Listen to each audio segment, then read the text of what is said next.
welcome back to the channel. It's been a long time since I put a video out. I want to apologize.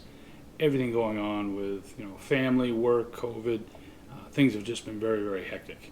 I wanted to start this video for the upcoming bee season. It's warming up. Most people are probably already feeding their bees.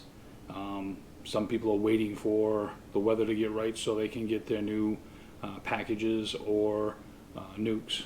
That's my situation. I've got five nukes coming in, and one a little bit later.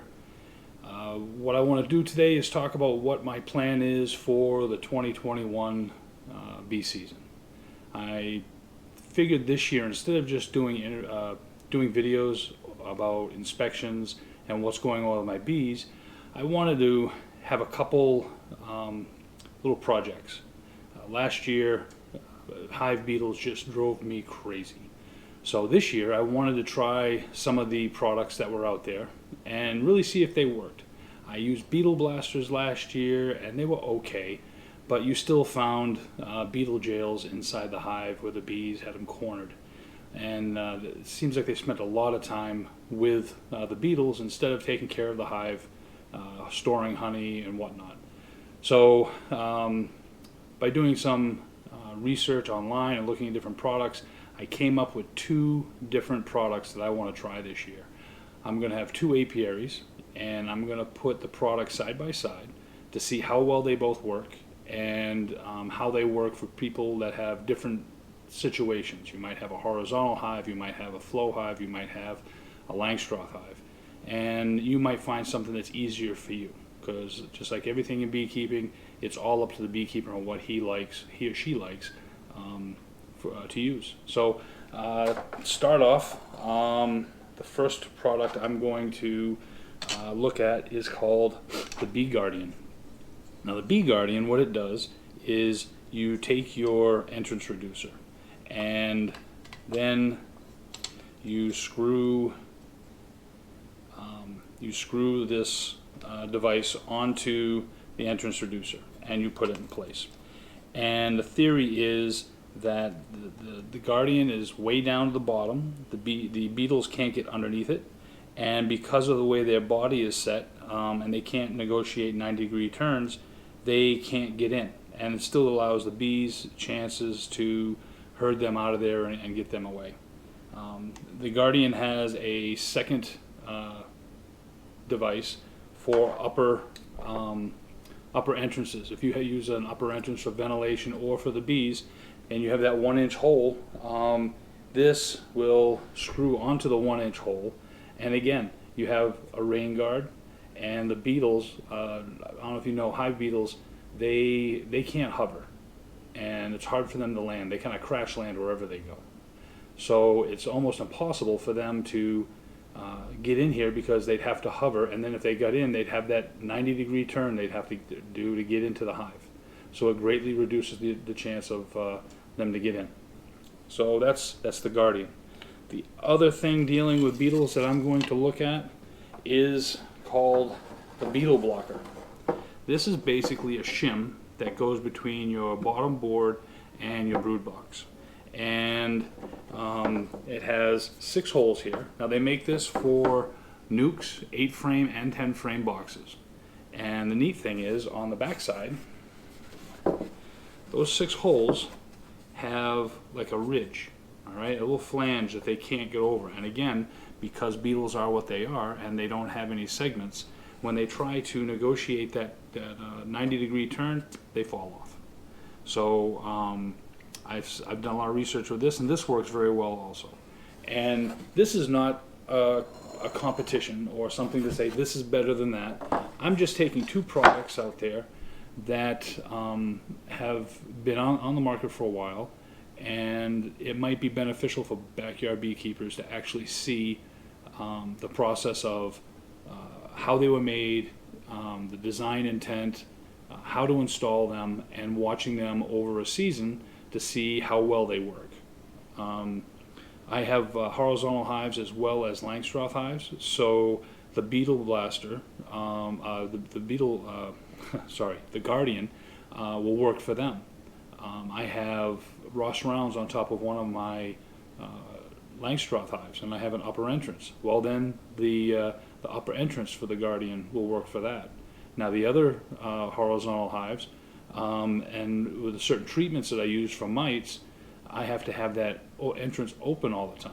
So with that, the Beetle blocker would work great for that, because the entrance can be open, and I don't have to worry about reducing the entrance during mite treatments. So that's one study or one project that we're going to be doing. Another one is swarm season. Now, swarm season's already here, and I'm going to be a little late on starting this, but what I'm going to do is I'm going to get 2 swarm traps.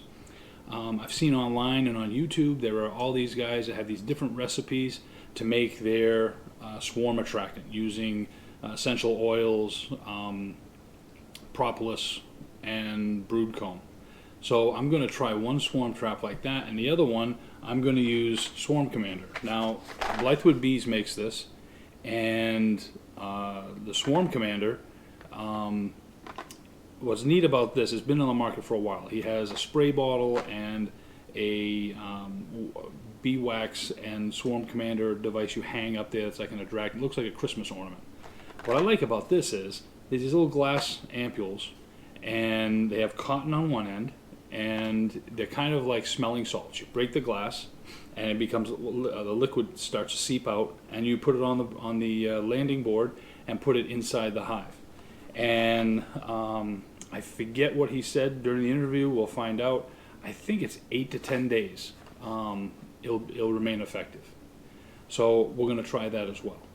And because, you know, whether your hive swarms and you want to get it back, or you want to try to get swarms to reduce your cost of getting bees, knowing how to do it, the proper equipment and the proper technique is very important.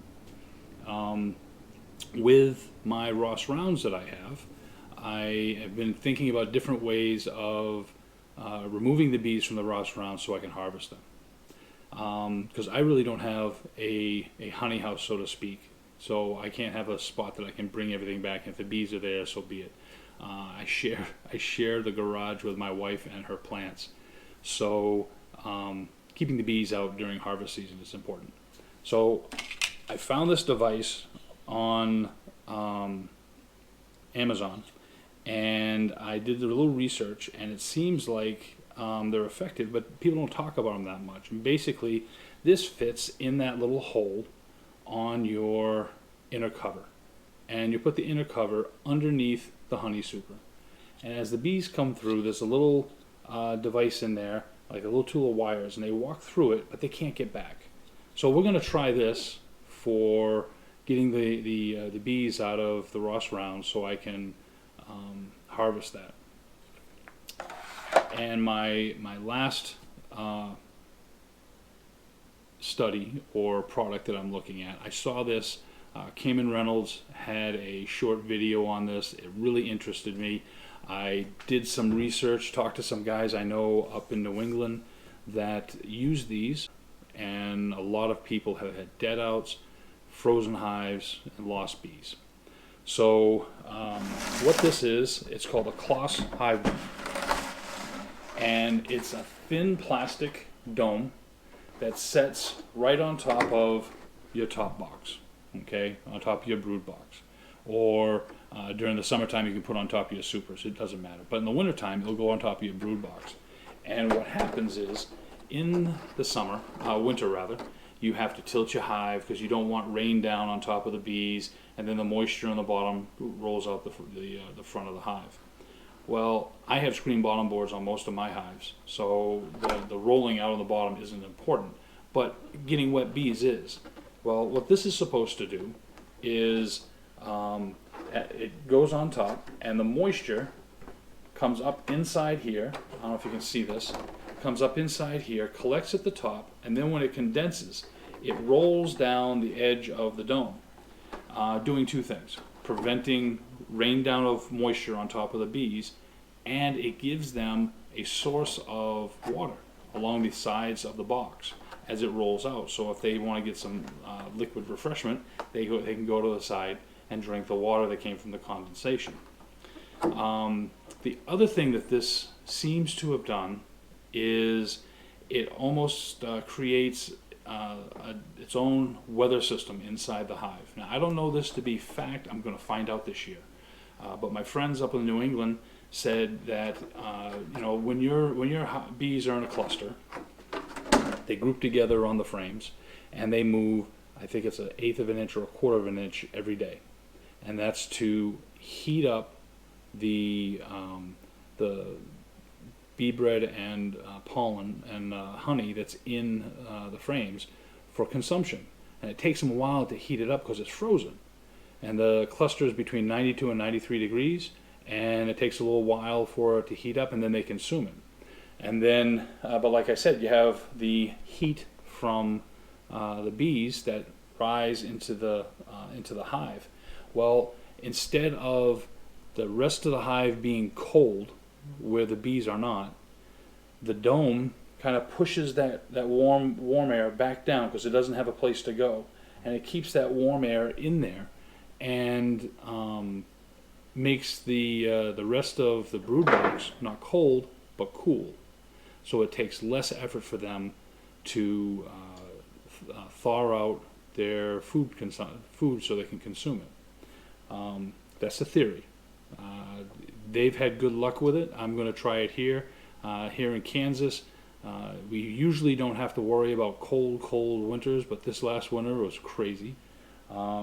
So the other good thing about this is if you do a oxalic acid vaporization treatment, that you can actually see the vapor inside the hive, and if it's covering the whole hive. So there's a lot of neat little things you can have. If you have kids, grandchildren, whatnot, have them come look at your hives. You can open the top, and they can actually see the bees doing their business without any interaction, which is kind of a neat plus. So this is what we're going to do this spring. This is what I'm going to focus on top of honey production and cut comb production. So we'll see what happens, and we'll go from there. Please, at the bottom of the video, click that bell, click subscribe, follow, see what happens, and come watch us this season and see how our hives do with all these new things. One thing I want to add at the end of this video, I do want to make sure that everyone realizes I'm not being paid by any of these suppliers to do this. This is just me trying to make it a little easier for some of us backyard beekeepers to share the knowledge and tools and devices that are out there. If you go online, you can find all these crazy tools. Oh, that looks neat online. Then when you get it home, this doesn't work. So that's my goal this year, is to try to spread some information, some experiences that we have here at Haven Park. So with that, have a great day, and hope to see you back at the channel soon.